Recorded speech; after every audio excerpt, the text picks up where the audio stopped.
All right. Hello, successful nurse coaches. It is Shelby here today with Mr. John Hornsby, who has so graciously volunteered to let me coach him for the next hour and a half or so, and just give you all a little bit of a look on what it looks like to coach with me around business, and I'm sure other things as well. A little backstory between John and I is we've known each other probably a year and a half now, would you say, John? I think that's probably That's about correct. right. Yeah. And John has been a source of support for me through my aneurysm, open heart journey, all of that. He was a wonderful source of support for me. And then also I've been helping John by proxy from a distance with getting his business off the ground. And so we do have a open flowing coaching relationship between the two of us. And I'm just really excited to, I don't know that you know yet that how special and what a privilege this will be to get a peek into John's life, because he is a really, really special human. John, how are you doing today? Doing awesome, and even better now that I'm with you. It always feels good, and I'm looking forward to I don't know, I'm just looking forward to what's in store for us both today. Thanks again for the privilege. Yeah, me too. All right, you ready to get started? You got it. Cool. Okay, so the very first coaching conversation you and I had, I went over something called the agreements. I don't know if you remember those or not. It was a really long time ago, but I'd like to cover them again just to set the container and set the tone for our conversation today. So there's usually 3 agreements that I like to put out into the space. One is that this space is safe and confidential for you to be authentically yourself. I don't know that you have any other way of operating other than to be authentic and yourself. But I do just want you to know that even though there will be other nurses watching this recording, that they all understand the importance of holding safe space for other people. So I trust that they will, by proxy, be holding the safe space with us when they watch the replay. Love it. Does that sound okay? Absolutely. All right. Second agreement is I invite you to play full out with me for the next 80 minutes or so, to let what needs to come up, emotions or otherwise. Since this is a safe space, you are allowed to show up exactly where you are at all times. And I promise to do the same with you. Perfect. I agree. Cool. And the last one is, that being said, you're in control of the depth. So if anything feels irrelevant, or if I'm pushing on something that just doesn't feel important, or if you don't want to go somewhere, holler, let me know. We can press the pause button and pivot, maybe even revisit at a later time. But you are in control 100% of the time. So this is so cool. Not only do I know those things from you, I really appreciate the refresher, because it kind of brings them up to the top of mind for the conversation. I kind of knew them. I couldn't have recited them like you did, but I appreciate you kind of reminding me of that for this time. So yeah, I think that was helpful. Thank you. You're welcome. I love agreements because it also gives me permission as the coach to go full throttle, because we've covered it first, right? So yeah. I can trust that we're on the same page. And just for anybody watching, I did not give John a pre-coaching questionnaire. I didn't give him necessarily any homework. I just asked him to be thinking about what is something that he authentically and really needs support in today. We are not role playing. We are not faking any sort of this conversation. So that's the only pre-work that I gave for John. And how I start most of my coaching conversations is how can I be in support of you today? What's on your heart? Wow, thank you for all of that. And so what's on my heart today? I'm finding myself every time I think I've kind of crossed the threshold, and I think, okay, got the business kind of going now, got some, I feel really good about this. Something continues to kind of pull me, not back, but kind of pull me to the side a little bit. And so I'm trying to figure out some things like, is this part of the calling? Is it a distraction? Is it an interference? And so I've learned in the past, Shelby, that I learned in the past that, sometimes I paid too much attention to those things. Sometimes I deny them altogether. I was like, no, I'm staying focused on this. I'm ditching this and I'm going to this. Or I might go, okay, well, maybe I should stay. So what it is really kind of my long 35-year career continues to reach out and kind of pull at me. And I've told it what I am going to do and what I am doing for the rest of my life. And I am doing that. Mm-hmm. But this thing continues to try to find a way into my life. And I'm trying to figure out, is that something I need to give attention to or not? So it's like, I thought I'd already crossed over that threshold. I was like, dang, here it is again. So how am I doing? And yeah, that's kind of how I'm doing. A lot of good stuff going on in my life right now. Me and my family's life. Kim and I are moving. We're relocating to a really cool part of town, kind of old inner city San Antonio, and bought a really cool house. And I'm going to build a new sanctuary in the backyard, to host my clients. Super pumped about all of that, and a lot of good stuff going on. But I just got a lot of things kind of intertwining together, and I kind of need some help kind of thinking through that. Sure. Oh, so cool. So, that's a lot of updates, since I feel like I talk to you semi-frequently, and that's a lot of updates since we've last touched base. Wow. First, congratulations on the move. That's awesome. I'm really excited. Thanks. And I know the importance of creating the vibe in your space is really important to you. So I'm excited to see how that turns out. Me too. And I also know that you just had a really good conversation with the leadership at your job about kind of your role and your plan. And they gave you, from what I understand, they gave you kind of like the green light, right? They were like, whatever is calling to you, please do that, which is amazing. So what is pulling at you that you feel unsure about?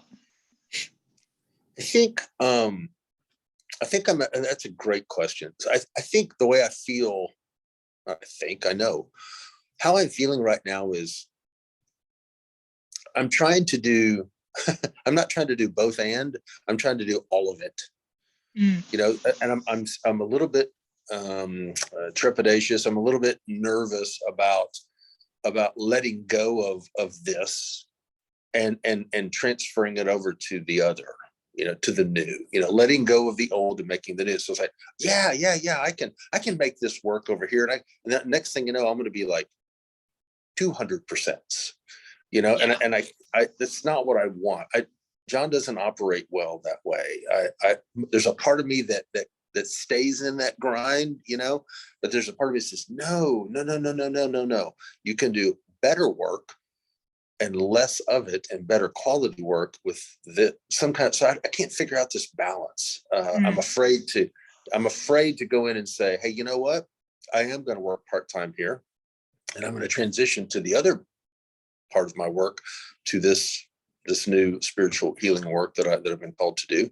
I'm just afraid to kind of cut it loose. I'm trying to figure out a way to do both, and I know that's not the right answer. Okay. That makes sense. Totally. Yeah. What about the job, like the traditional job opportunity, feels like, does any part of it feel out of alignment, or is it work that you could get excited about? Oh, wow. That's another great question. People are not going to believe this is not scripted. I mean, you're like reading my freaking mind. I have a leg up. That's the bonus of getting to know you for a while. Well, that's the privilege of us knowing our clients a little bit.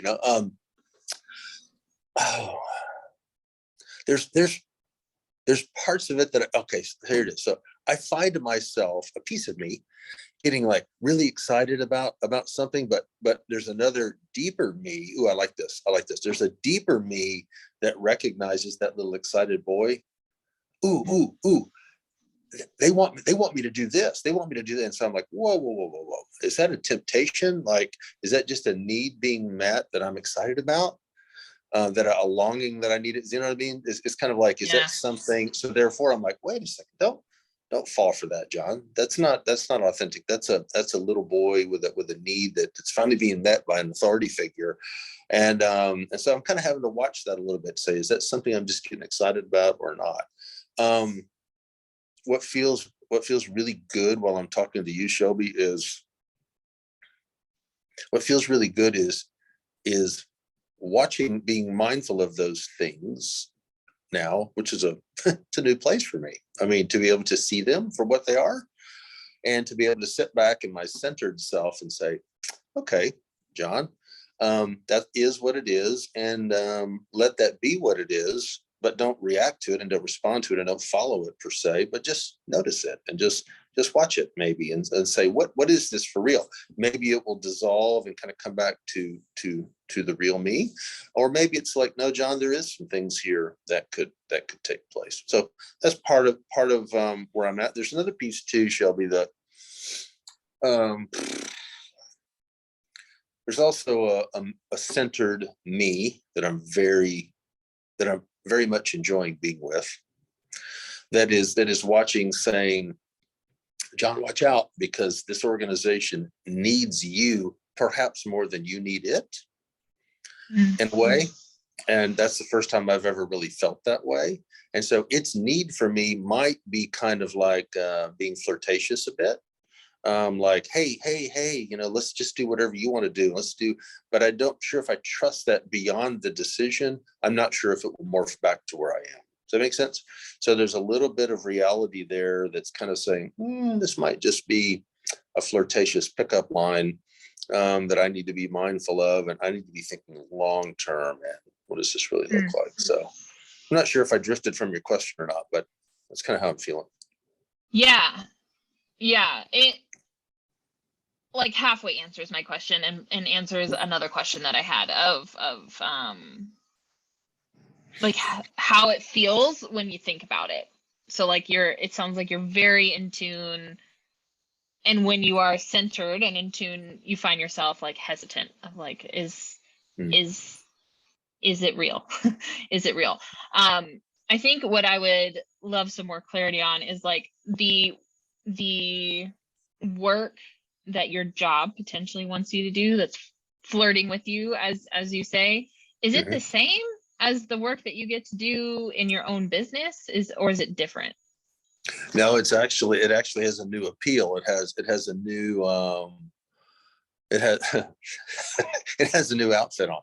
Okay. And what's interesting is part of the outfit, I don't want to take this in the wrong direction here, but my metaphors are sometimes inappropriate. But the fact is that it's kind of got a little bit of seductiveness to it, in that I can kind of make it whatever I want it to be. And I'm like, I'm not sure that's okay.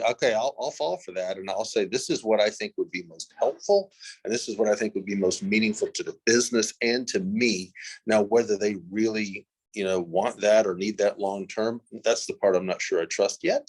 But on the other hand, I like being able to look at it and analyze it instead of just falling for it, and going for it. And then, 24 months from now going, damn, I'm in the same position I was in before.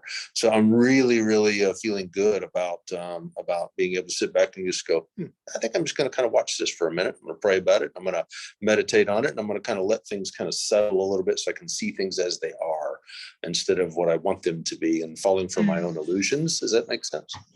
Totally. Super smart too. I think you and I are really similar to when something is exciting, we're like, yeah, that, give me some of that. But then also, as you like sleep on it or pray and meditate, then like the dust can settle a little bit and we can possibly see it through a different perspective. In getting to create exactly what you want in your, and we're just exploring here. I'm totally unattached to what decision you make here, but is there any fear in creating exactly what you want at work? Not sure the appropriate language to use on here, but hell no. No, there's no fear at all. In fact, there's excitement about it. So it's kind of like, and this feels very good, Shelby. This what I'm about to say feels good as I'm saying it. I believe I believe I'm in a really good place to offer exactly who I am, what I do, and what I believe the people of this business need. And then I'm okay if they don't want it. Awesome. You know what I'm saying? So it's kind Mhm. of like, instead of like, well, let me figure out kind of what they would like to. I'm not trying to create a product that people want to, what is it that people want to buy? What is it? I'm just saying, here's who I am. And this is what I offer. This is what I do. And if you'd like to have this or whatever, then I'd love to work with you. But if not, there's a lot of other people that would. I had a mentor and a guru of mine years ago, Shelby, that told me this. He said, you don't you don't work for an organization. You serve an organization from who you are.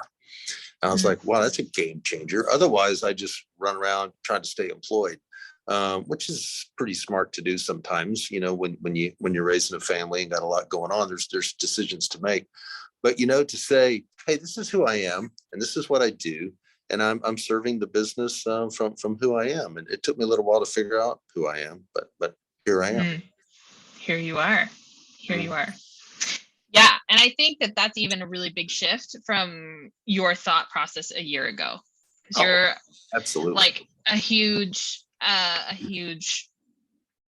leap there on not trying to fit the mold, but creating your own mold and having others fit in to that mold. So is there a deadline on this decision? Like, do you have to know by a certain day or time? No, there's not. The holidays are a good time for these kind of conversations where I reside. And so there's some meetings in the next few weeks so this thing is kind of gaining a little bit of, not momentum, but there's some meat on the bone that's happening. So these questions are very timely, very relevant, and are helping me shape kind of my next conversation with those leaders. And I just really want to say, you already may know this, but can't hurt to hear more of this.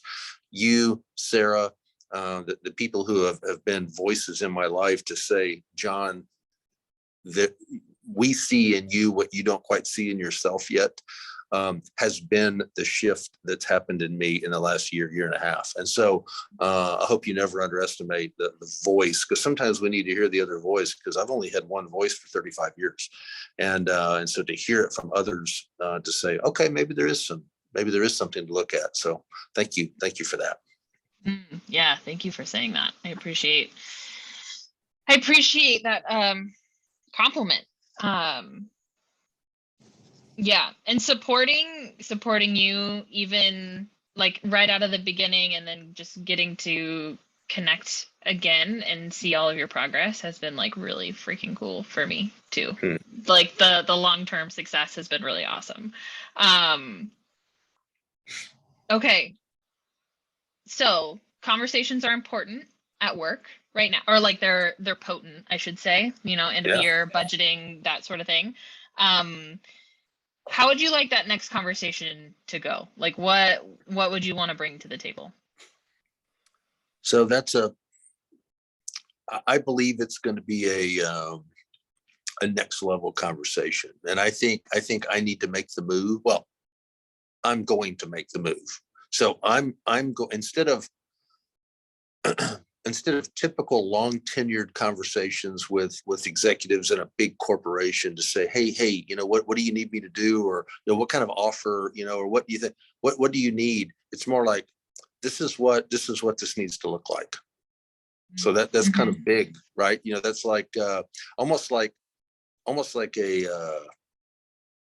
business development conversation. If I was talking to a customer, this is what I can do. This is what I believe you need.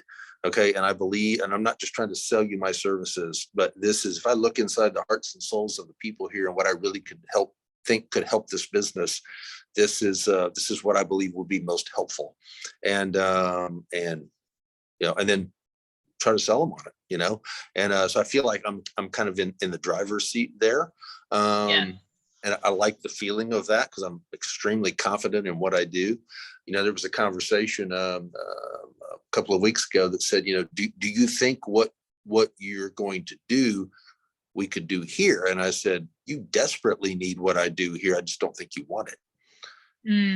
Which created a little bit of intrigue. And so I'm hoping to kind of follow up on that seed that was planted. Awesome. Okay. Do you know what you want to like? It sounds like you know, but I'm just curious if you could Hmm. um maybe talk more specifically about what your offer would be for them. What my offer would be to to answer vaguely. I think I know what I would like to offer. Now, the logistics of it, how many days a week and compensation and all that kind of stuff, I've got some thoughts about that as well. And it's not based on kind of what I need, for my monthly budget. It fits nicely, but it's more like what the value is for this kind of work. Right. And you've Mm-hmm. taught me that too. There is value in this, and you shouldn't be afraid to say this is the value in what I do, because if I'm not doing it here, then I'll do it somewhere else, and somebody else will see the value in it, and there will be an economic exchange. But so to answer your question, I believe that I'm closer to having the conversation, but I need some help with that. I Mm. need some help with defining kind of what the offer would be and what it might look like exactly. Yeah, Yeah. I'm not there yet. Okay. Do you want to use our time for that today to maybe hammer out some details, or is there something else or elsewhere you want to explore? This is the most imminent, high priority thing for me, because Cool. this affects. I mean, if it was just me sitting here, this would be an easier conversation. I mean, I've got a beautiful wife of 35 years. We're moving into a new home. There's financial things going on. There's budgets going on. There's, like, we haven't moved in 30 years. I mean, we've been in the same house for 30 years. We raised our kids and our family, and all that's great. So we're moving to the next chapter in life. And to say, yeah, we're going to move in this really cool neighborhood, and we're kind of, moving into something really, really a lot nicer and every next level kind of stuff. Oh, and by the way, I'm going to, go part-time at my job and hope this other thing works out. Well, that's just a little bit. I don't want to add any more stress to Mm-hmm. things, and so what I really want to do is make sure I don't fall into the security of this, but don't just jump off the cliff and hope Kim jumps with me. I mean, there's other people involved here, and so this is the most imminent, important thing I can probably do right now, Shelby. So yeah, I'd like to take Cool. the time. Yeah. Awesome. Okay. Um, so I think that I have another client that's coming to mind right now. And she brought nurse coaching into her hospital setting. And when we were trying to figure out what that could look like, what would be in the most service, because she was coaching her coworkers, she was supporting the staff who so desperately needs support right now. And so we were brainstorming just like what would be of best service if we got to, and you've have the green light to theoretically create exactly what you want to create. So like, let's dream super big here. Let's not play super small. And the reason I say that is that like we can kind of come up with a couple of tiers of like, this is like the Cadillac version. This is the version that I would still participate, but I know it's not the best. So kind of like your line in the sand. That way you're really clear. If they like come back and try to tweak it and say no, then you know where you stand. Like you can it can be really, really clear on what you're not willing to show up for. So tell me a little bit about the people you want to serve. Like, what is their gap? What is their pain point? What is the problem you want to help them solve? Love it. And I have an answer for that. Cool. And I will tell you the book that you threw my way, and that I'm not hacking through. I don't want to finish it. It will become a resource manual for me for a long time. But it's this whole notion. It's not a notion. This whole beautiful thing of deep coaching and transformational coaching versus transactional. So I see a lot of transactional attempts being made. I see a lot of attempts being made at transactional kind of coaching, and very well, okay, some attempts at transformation, but it's way separate. It's way separate over here. I have already kind of pitched the connection between the two, that you want leaders to be this, but there's a lot of stuff, gravity, some of these gravitational pulls and whatnot, these things, this terminology that I've just learned from the book, but these I call them spiritual intrusions, these things holding us back. That's what I want to help with, because you're never going to get to this without a lot of this, or this might just be kind of shallow and short-lived. But I want to, since I know these leaders, I've grown up with them, I'm already related to all of them in a vocational friendship relationship. So I have the key into their life already. And what do I want to do? The transformational deep coaching with these folks to help them in their career and in their life. Yeah. Sweet. Okay. So specifically the leaders. Where you work. Yeah, specifically leaders. Yeah. Mm-hmm. Cool. Okay. So specifically the leaders, and does your company come up with benchmarks for how they grade leaders, or Not I've really. never worked in a corporate setting before, so that's all kind of foreign for me. But on your yearly eval, are they looking for certain things that these leaders aren't measuring up to? Very subjective. It's very subjective, and so therefore I'm not going to try to fight that, because I don't think we're going to ever, and nor am I recommending that we ever get to objectivity, because I think that can kind of fall shallow too. But it's very subjective, and so I kind of want to work with some of that. Okay, fair enough. So what is the benefit? And not that I so much care about this, but this could be helpful in your conversation with them of what is the benefit? Why do they care about this work that you do? Why do the senior executives care, or why should these leaders that I want to? Who are you selling to? Yeah, the decision maker in this. Yeah. Okay. We'll just leave it at that. Why should they care? Yeah. I don't know if this is in priority, but I'll give you maybe 2 or 3 things that come to mind why this is of value. Okay. Number one is there is a realized disconnect between the leaders themselves and the business. There's this funky kind of a disconnect kind of thing, and between I think this is what they want me to do, but when I do it, it seems like they want something different, and then executives are not really describing kind of what they really want. They just kind of want them to know it already. It's just very weird, and so and it's okay. That's wonderful stuff to work with, and so the value is to help clear up some of that ambiguity, and to have better understanding between what is expected from executives and what is expected from the frontline leader, and then okay, now we understand what we're trying to do, and that's so basically some clarity about about expectations. And then another thing is, I'm going to say kind of a connection again between these transactional and transformational ideas that are kind of presented every now and then. Somebody just say, this is how this works. This is how, now I'm not giving the answer, but helping them work through it. But, when we'll do something and somebody might present the concept of shadow and light of leadership, and these leaders are going, huh? And they're like, I can't get my client to pay their bills on time. Can you help me? So who can help them connect the dots there, and kind of play and coaching, I think, would help with some of that.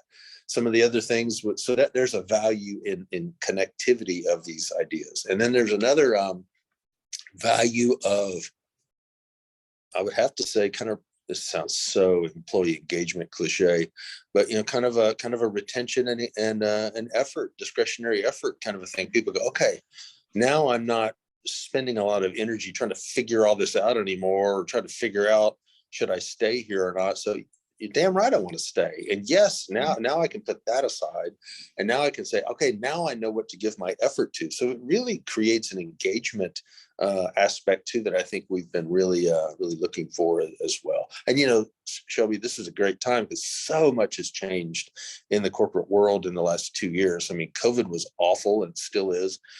Mandatory vaccinations and people's opinions about these things, and the economy itself, and it's just really a hard time right now. And so the company's trying to kind of reestablish its culture and reestablish its connection to its people. And I think this would be very valuable and helpful with all of that. That answer your question? Yeah, it does. Okay, I'm gonna reframe and you tell me if it's landing in my brain correctly on kind of the gaps, because I hear a few places where you can step in. So one, it almost sounds like you might need to start, well, not maybe start, but also we're like tending to the executives as well as the leaders, right? So like first and second tier of bridging the gap of communication between them, and also clearing up some like expectations versus agreements, you know, kind of how we did in the beginning. It sounds like execs may have some expectations, but they're not very clear at communicating exactly what that looks like to the second tier leadership. I'd imagine as clear as you can make that for them. So if you have specific examples of how that plays out, would be very helpful. Of if there's like a raw example that you can give them with as much detail as possible. And then also for retention, possibly, or like idea like that, the shadow and light of leadership. I know where you work, and it's kind of hard for me to imagine that conversation is happening in corporate world, which is also like really exciting for me because I associate that with like coachy world stuff. But so helping them like flush out ideas and then integrate it like into real life, to where it's just not an idea on a shelf and they're like spinning their wheels, you know. And then also potentially as work of those two things, maybe even lower level employee retention as well. So it kind of like trickles out. Am I getting that right? You are. And something I would like to, some meat I'd like to add on that bone also is this gap is kind of this without connection, everybody's writing their own story about the other, and kind of help with the storytelling, you know, help with let's, you know, I don't know if we're reading two different books here, or, you know, or we have like, you know, the title, the opening topic sentence, and then we're writing the rest of the story ourselves on what this is. And both parties are kind of like floating around this way. So I really want to kind of help with the storytelling. And it goes back, there's a piece from that book, you probably don't even remember it, but you sent me the Prosperous Coach, you know, a long time ago, early on, a year and a half ago. And one line I remember of that is, you know, coaches are people that tell things to people that nobody else would tell them. And you're not afraid to. And so it's that kind of voice and that kind of help that I think could bring some things together. And by the way, I just want to throw this in. I feel very confident in having that voice now, and I've never had that before, because I don't feel like I have as much at risk. Or maybe it's worth the risk. That's better said. It's worth the risk. Because there's a greater good involved here than just me. So I believe in that, and so that brings a lot of confidence with it. So I love that. It's worth the risk. I'm gonna maybe get that tattooed on my forehead so all my clients have to read it. That's an excellent phrase. Okay, yes, I love those additions too. So kind of like laying that down, the simple version, knowing that there's a lot of detail and work that is going to go into those three. That's a big package right there. That's a huge overhaul of a lot of people. That's a big order. Does that work excite you? Like when you think about it, I just want to check in. Does it feel exciting for you to do that kind of work? Hell yeah. Because I care about this place, and I care about these people still. I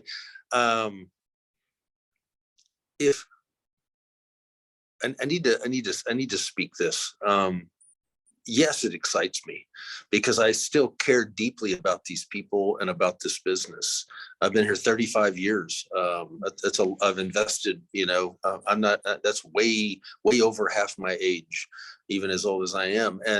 And so I care about it. Now, I also care about the work that I do for the greater community and the greater good. And I am doing that and going to continue to do that.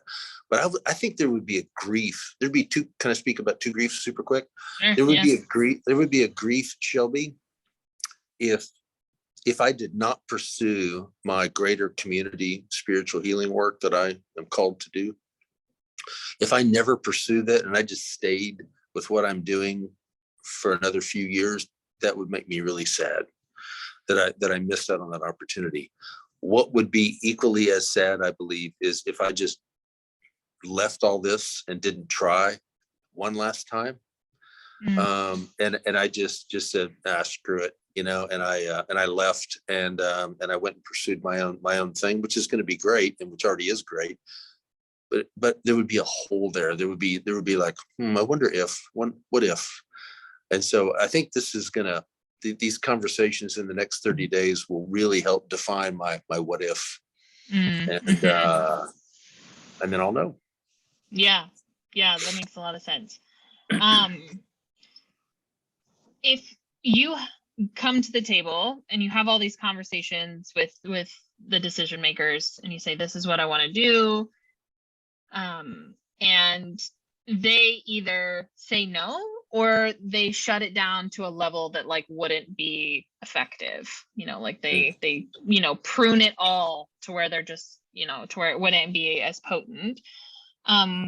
Realistic. Would that would that be enough closure for you? It would be enough closure for me to say, okay, I'm going to go ahead and put my heart and soul into something else. Okay. All right. I just felt called to ask that.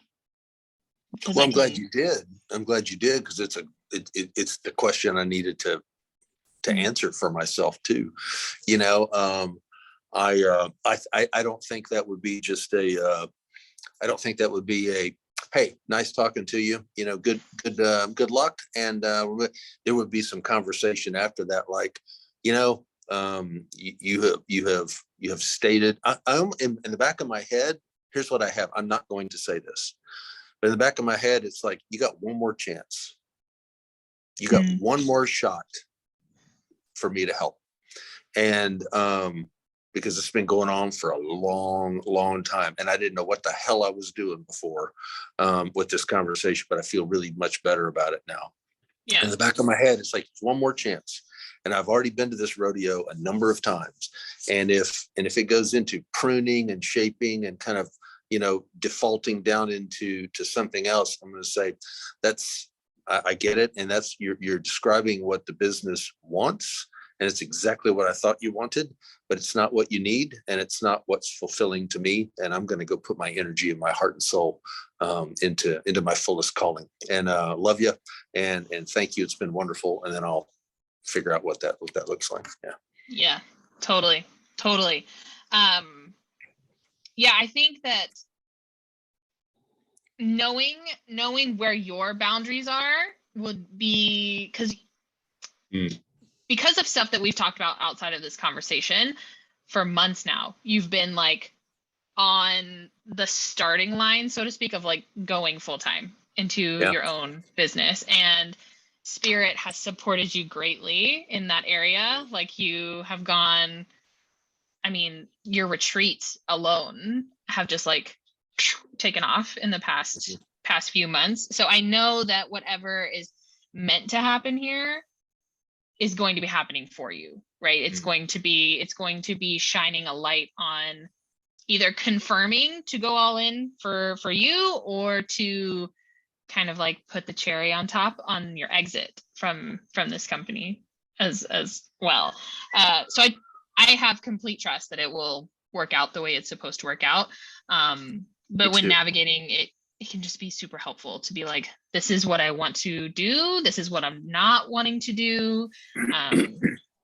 So, and that we're not blindsided on the spot in those conversations.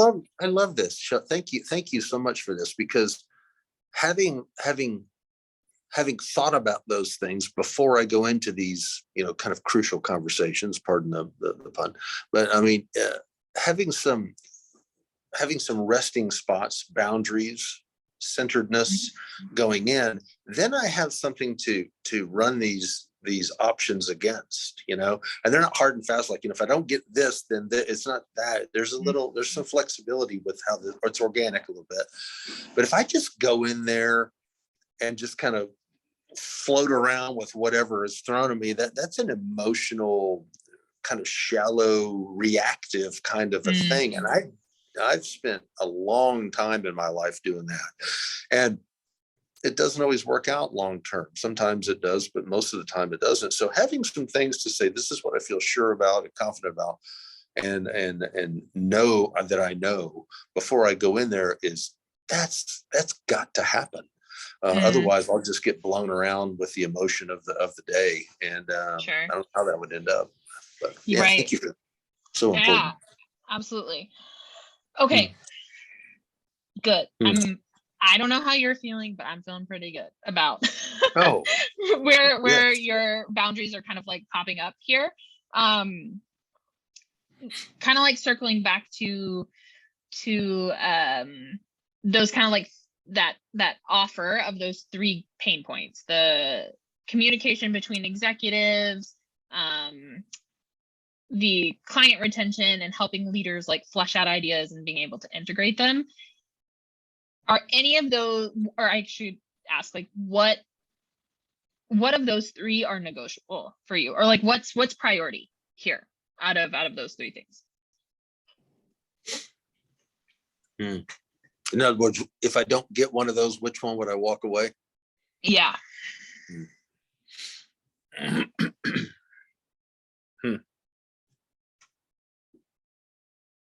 Well, I'm not trying to put them all into one box here, Shelby, but give me a second here. Yeah, because they're kind of falling into in kind of one bucket. I desperately want to work.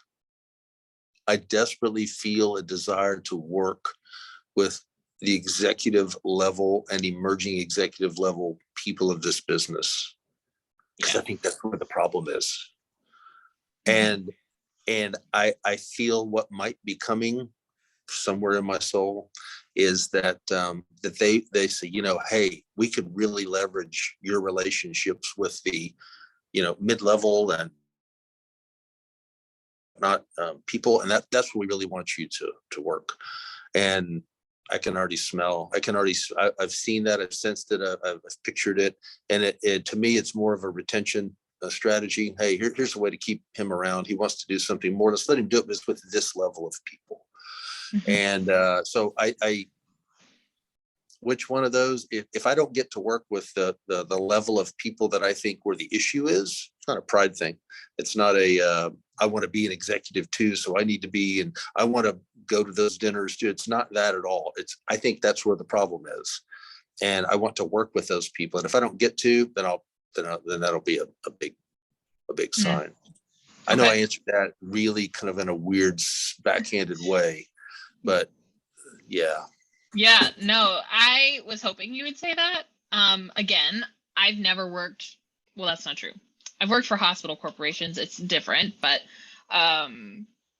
starting with the top down, yes, there are like crisis management things to do at the employee and leadership level, like some fires to put out and make sure that those folks also feel supported. But for like true, deep, transformational, company-wide overhaul, of course, it has to start from the leaders, right? Because then how they treat and interact with each other will flush all the way out from the top down. Yeah, and I mean, there are it's kind of coming into it's residing in my heart, Shelby, that maybe I'm the voice with the courage to give it a try. And if it doesn't work, I can at least know I tried. What I do want to do is I want to try. And what I don't want to do is I don't want to go in there and screw it up by doing it the wrong way. I want, when it's kind of like when you get an opportunity to come into a relationship or a situation to try to influence it for the good. There's about a million ways that I could screw that up. If my ego gets involved, or my insecurity, or my fear, or my shallow self, comes into that.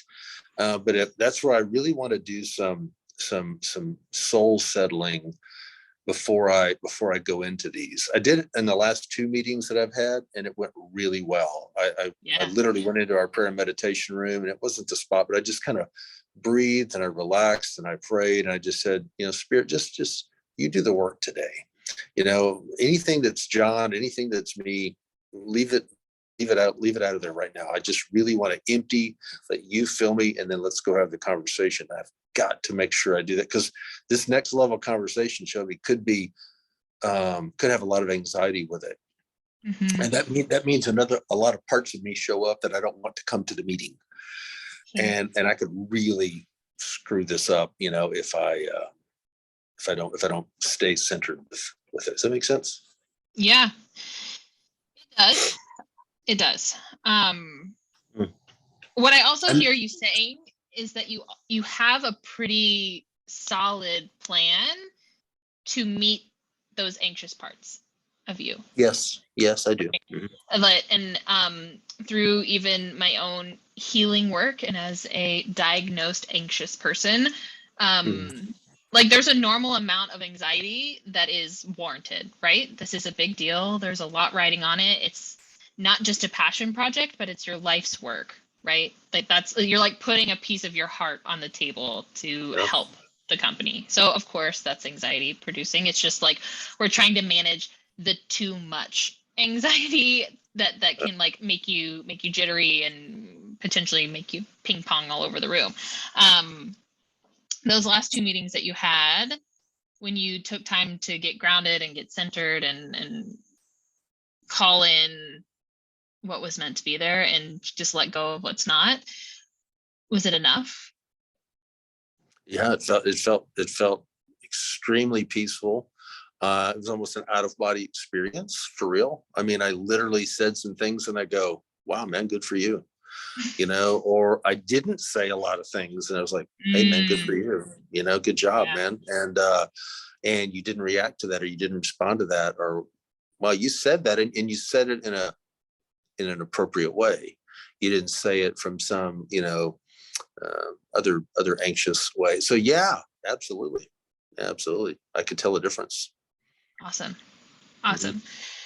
Is there, because of course from my coachy brain, I'm like, is there anything that's missing to the plan? Because I guess in it's kind of like a pre-coaching ritual that you do, right? Or a pre-meeting ritual that you have. So is there any part that feels missing? As far as the getting my spirit right and kind of settling my soul and whatnot, I'm very comfortable doing that. Now, what plan am I going to present? And that's, we haven't talked about that yet. but as far as getting John to show up in the right way, I feel pretty good about that. Yeah, cool. Okay, awesome. So your offering itself, I have an idea. There's like this worksheet that I want to send you that I use to create different offers as well, and it literally walks you step by step of like kind of some similar questions that I've asked you of who is your client, what is their pain points, and it kind of takes you through awesome how to formulate an offer, and also it kind of allows you the space and time to sit with it and think about it a little bit.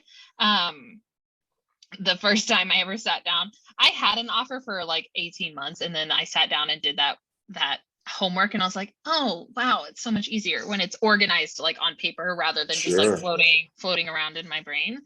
I guess one of the questions that assignment goes over that I want to offer a little space for here too is how you, so we're clear-ish on the pain points, right? But like, how are you going to meet that need? What, Mm. what, how do you come in here and fill the gap? Is that a real question? Mm-hmm. Yep. Super real question. Because I have a habit of answering rhetorical questions sometimes. So I wanted to make sure I wasn't doing that. Oh man. Okay, so you know me, I have to talk around things while I'm thinking, but I'll get there. First of all, I know that I'm the right person for it. Why? Because I know the business, I know the people, I know, and I've had, again, 3.5 decades of experience of watching this business and the people and seeing what's missing. So I know I'm the right person for it. Also, I have the reputation and the relationships here that are huge to go into these places with these individuals. And so I have that. I also have a pretty decent amount of experience working with them from my current, chaplain role. I get into some of these conversations. I think it kind of surprises them sometimes. I'm like, oh wow, that was really helpful, and I go, yeah, it's because I do more than just this. So their pain points, and then what is my value? What was that the question? Yeah, like how, I guess the how.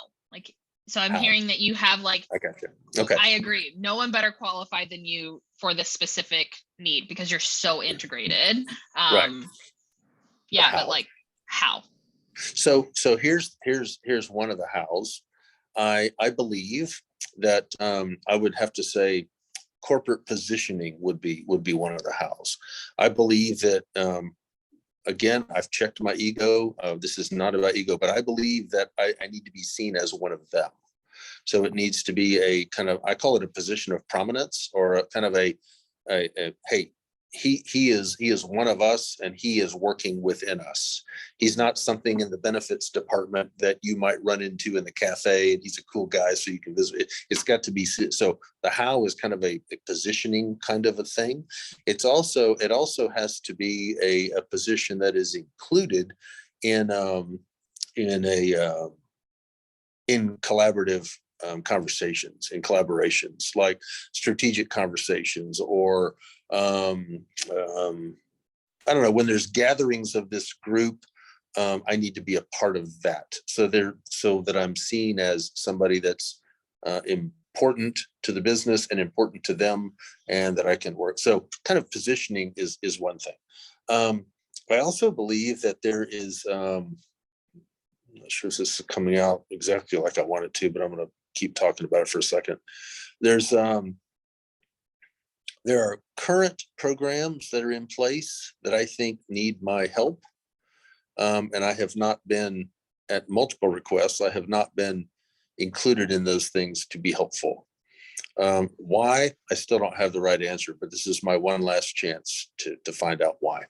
And so there are some current programs that I think I could add benefit to. I don't want to run them. I don't want to own them. I want to contribute and help with them. So that's another piece to plug in. And then there's another thing would be kind of more of a formalized relationship between me and these execs, which I already have, but more of a formalized thing that maybe I'm presented as a coach now instead of a chaplain. Mm-hmm. That might help kind of break that paradigm a little bit. And I don't think that'll be hard, because some executives have already been kind of thinking about that terminology. So that'll be an easy transition. And it won't even be my idea. Actually, it'll be something that they mentioned that I could kind of leverage. So change in title, change in position and environment that I relate to. some current programs that I could get involved with and implement, and influence, and then some new ones, like with our elder group, how can they transform their mindsets to be more helpful to the next generation, and kind of working with some of our younger generation emerging leaders in some form or fashion. So that's kind of where my mind is. Is that Yeah. logistical enough? Am I getting close? Yeah. I think that is a huge, I don't know if I have a word for it. That's like the how of the logistics side. Like all of that makes a lot of sense to me. There's gonna, again, never having been an executive in the corporate world, I'm an executive of my 2-person corporation, in my own business. But I like the dynamic, I can imagine has a lot at play here. And I'm also curious on, like, are we taking the execs to one of your retreats for the weekend? Are you doing like one-on-one sessions every, like, twice a month with them? Like, what if you had to write out your program offer in bullet points? Like, what is, or like, even say you weren't proposing to your company, right? If you were going to another company and you were proposing a complete overhaul, like, how would we make it real for them? That's so cool. I don't know what switch just flipped there, but if I was presenting this to another company, that seems much easier than this.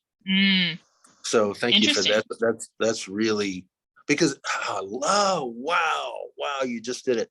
So this is a different relationship with the business. It is a customer service provider type relationship. It is and I know how to do business development work because I did it for this company for a long time. And so it is, here's what your needs are, pain points. Here's my value and how I can help with that. And here's how it looks. Yeah. So to answer your question, it and I can make that list, but it is some current events that I could help be a part of. It also is one-on-one conversations. It maybe is, a monthly cohort, or some kind of a whatever. And so I do have some ideas about those kind of things that might be rather attractive. It might be helpful. Sweet. Awesome. Okay. I love it. Yeah. Me too. I think, and this is just me projecting here 100%, but I think that they should, either in the middle or the end of whatever your timeline is, they should have a retreat with you at the beach house. Mm-hmm. Either as a joining of forces, or a really powerful way to end things before you transition into whatever comes next. That would be really cool. I'm digging that. And good timing, because I do have a smaller than this is, but a small business, but a big business here in San Antonio that's doing one of those. Their owner and CEO is taking 5 of their leaders and himself, and they've hired me to take them on a retreat and do some deep soul searching as a leadership team, and so and that's in January. So to have that kind of under the belt, say this is what I do, and here's some testimony about what can happen now. Now, do you want this or not? Do you need it? Hell yeah. Do you want it? Nah, that's up to you. So, okay. I like that. Yeah. Oh, that's really cool too. That you have one coming up, so that you have, that you can potentially have like real hard evidence. not that like we so much care about the evidence of it all, but like I'm thinking back to my other client that whenever she went and present, she's a nursing leader, so she's kind of like operating in the upper level management world, but she talked to her CEO about these coaching groups that she wanted to bring, and she didn't talk about like the fluffy stuff of the coaching container, right, of like the transformation. She was just like, this will help with nurses with burnout. This is going to keep our retention hopefully by this number, and provide, like, she had a hard number of like what even retaining one nurse would look like. And like that's how she was able to connect with her CEO, who's very like analytical you know? So if you can have real executives on video being like, this is how this weekend changed my life, and then Yeah, be able to present it, to your love it. company or potential to other exec teams, like, holy smokes, that'd be legit. Mhm. Oh, that is, yeah. So you said earlier, that there's already some spirit kind of moving and validating, and that's just another one. The timing and the way the kind of steps are being laid in front and working out. Yeah, that's some good Mm. stuff. And in the midst of all of this, I I don't I don't really want to come to an office every day for 10 hours. Yeah. I want to do really good work on my own time and my own schedule and really helpful. And I told Sarah early on, and I want to take more naps and I want to play my guitar more. Yeah. Yeah. And work with my other clients, play with my grandkids. Yeah. That's a good life. That's a good life right there. Lots of naps. Okay. I wanna like recircle back to something you said to me at the very beginning of the little boy in you feeling validated by an authority figure. Yep. How does that feel now that we've kind of like explored and fleshed out a few things of what you want to offer? Based on the last year and a half or based on today? Today. Excuse me.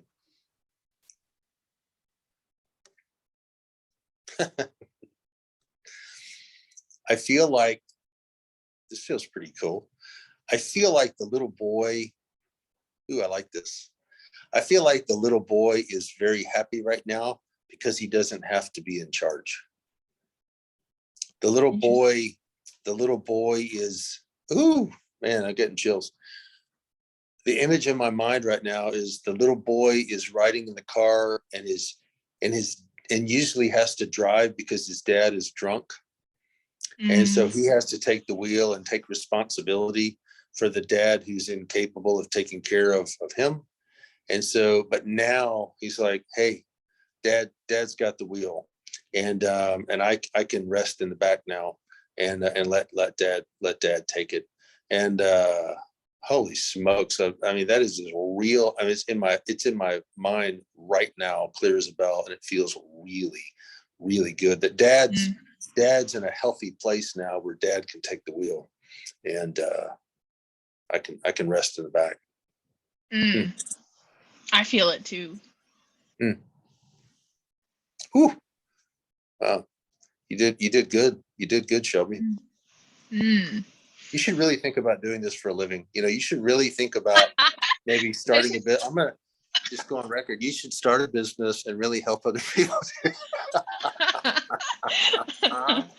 Well, I'm glad we got it on tape. I'm glad we got that recommendation on video.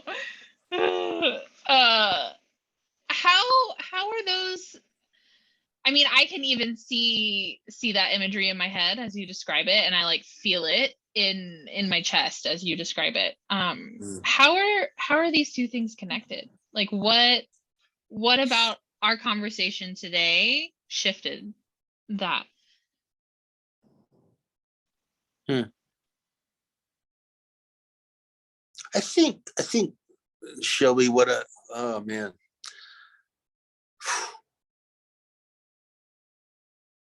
I think what happened is what happens in most of our conversations. My work with Sarah, my work with you, as coaches. What happens is when you ask me these questions, I trust you enough that you're asking me them because you really believe in me. You really believe in what's trying to flow through me, and you believe in me enough to give me some substance to say, how would you do it? How would you have these conversations? How would you? And I don't think that you would do that to just Tom, Dick, or Sally on the street. I mean, when you meet somebody and you get to know somebody and you're like, yeah, there's something in here that I need to help. I need the world the world needs this, and me as a coach can help get it out to the world. So I'm helping John, but I'm helping all the people that John will help. And so when you do that, when you ask me things like, well, what are the pain points? How will you? I don't think those are loaded questions, but I think there's value that I offer, or you wouldn't ask it. And so by doing that, I feel very confident. And I don't think it's a false confidence at all. It's like, Kim believes in me. My wife believes in me, like nobody ever has, except my mom, and she passed a long time ago, but believes in me and who I am. I think you're another one. I think Sarah's another one. People that get to know me that said, you got something that the world needs. And so when I'm in these coaching sessions with y'all, and I hear you ask me questions about how are you going to do it? What's it going to look like? What are you going to say?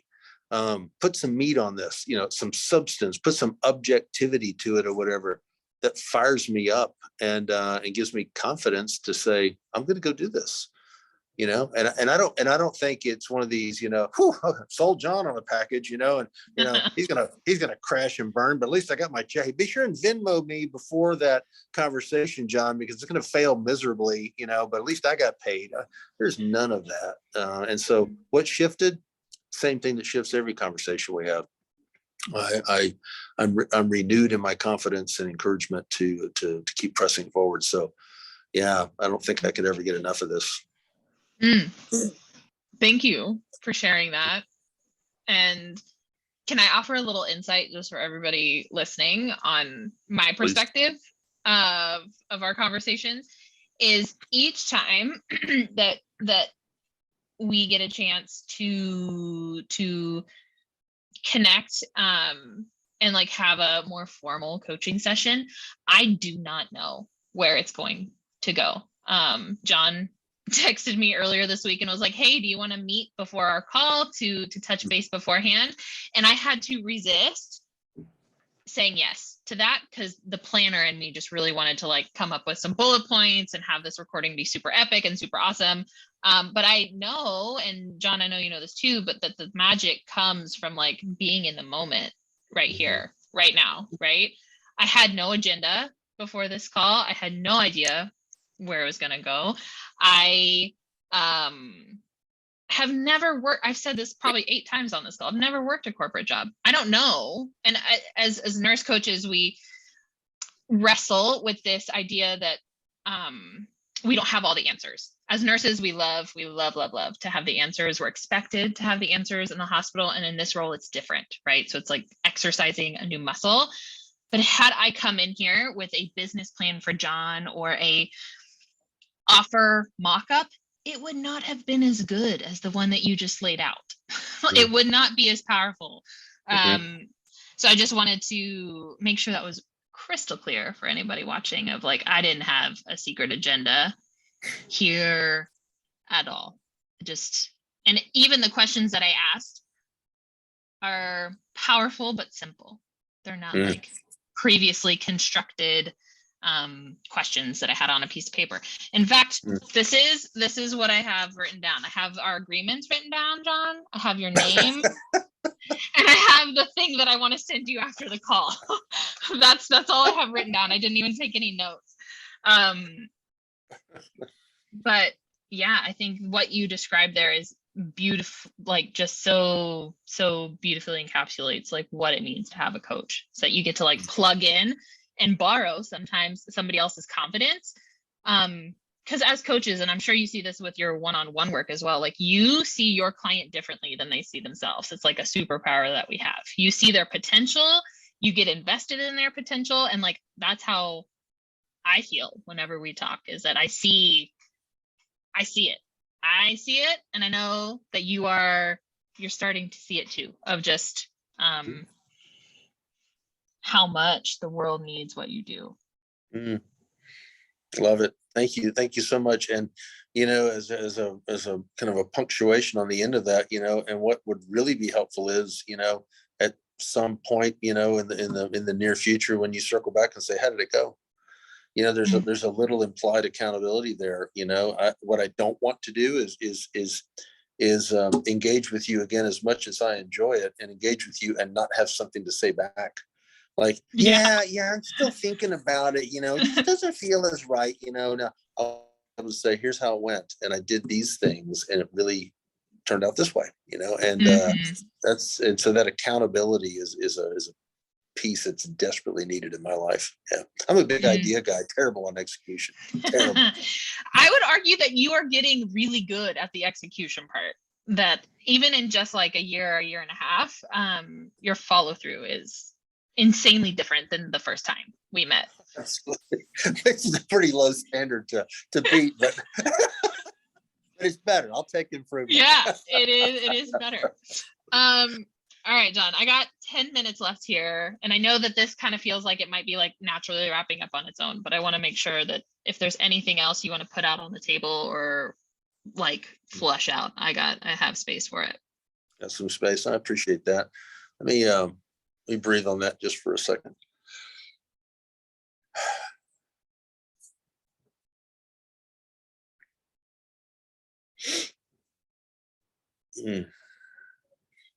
I really have to honestly say that my I don't think so today. I'm okay. I'm okay with that. Yeah. Beautiful. All right. It feels complete on my end too.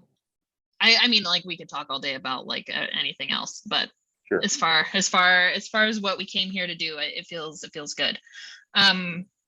Okay. Well, thank you so much for playing full out with me and just being so open and vulnerable.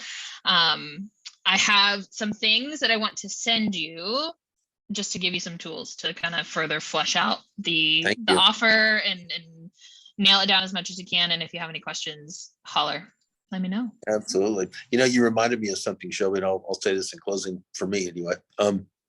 One of my gurus a long time ago said, John, you've been around the block a time or two and you've got a lot of experience and perspective. When you show up to an engagement or an encounter or a meeting, instead of showing up prepared, show up empty, because then you can absorb and receive what's really going on and what's needed. Then you can respond. If you show up prepared, you're going to probably shoot over it and miss it because you want to deliver what you've prepared instead of responding to what's needed. And I think that's what you created today. You created the space of emptiness. And I didn't want to, show up and look like a fool, and you were like, John, just chill out, man. Just show up. That's all I'm asking you to do. Just show up and let's go from there. And it was so organic, so helpful, so inspiring, and I'm just ready. And I'm so glad that I showed up empty. And so thank you for offering that to us today. Thank you. Yeah. Sounds like we both had a little bit of work to do in showing up empty today. But I really like that analogy. It's an excellent one. All right, John. Well, keep me posted. I look forward.